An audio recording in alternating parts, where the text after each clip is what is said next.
அமிழ்தம் போல இனிமையானது என்ன? அதைவிட இனிமையானது ஒன்று உண்டு. அது பெற்றோரின் இதயத்தை உருக்கும் ஒரு சிறிய செயல். குறள் 64. அமிழ்தினும் ஆற்று இனிதேதம் மக்கள். சிறுகை அளாவிய கூழ். அதிகாரம் 7. புதல்வரை பெறுதல். அறத்துப்பால். தமிழ் பொருள். மக்கள், பிள்ளைகள் தங்கள் சிறிய கைகளால் கலந்து கொடுத்த உணவு அமிழ்தத்தை விடவும் அதிகமாக இனிமையானதாக இருக்கும். எளிய விளக்கம். பெற்றோருக்கு பிள்ளைகள் எந்த அளவுக்கு முக்கியமானவர்கள் என்பதை இந்த குறள் அழகாகச் சொல்கிறது.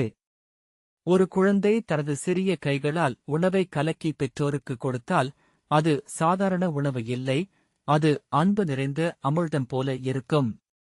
உதாரண கதை.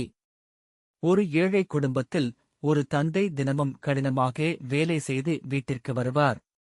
ஒரு நாள் அவர் மிகவும் சோர்வாக வந்தார்.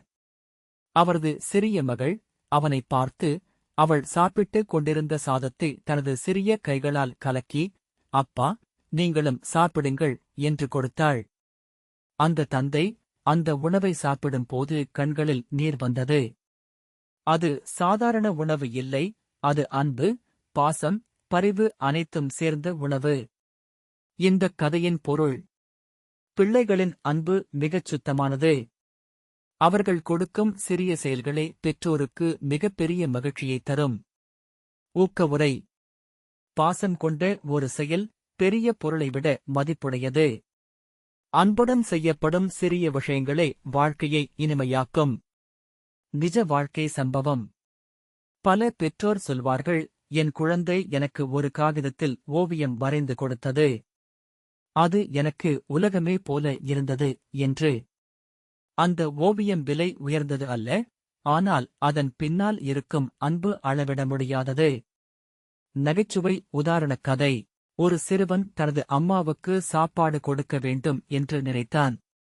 அவன் சாம்பாரை கைகளால் கலக்கி, அம்மா, இது ஸ்பெஷல் என்று கொடுத்தான்.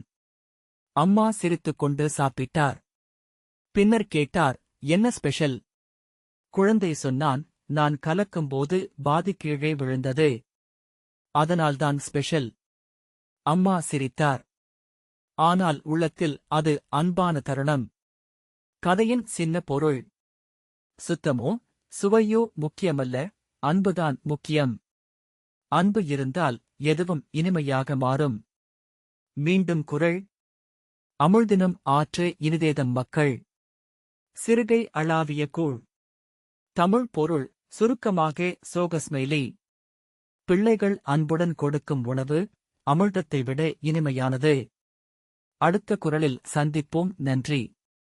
இந்த மாதிரி தினமும் ஒரு திருக்குறள் விளக்கம் பார்க்க கீழே இருக்கும் சப்ஸ்கிரைப் பட்டனை அழுத்துங்கள்.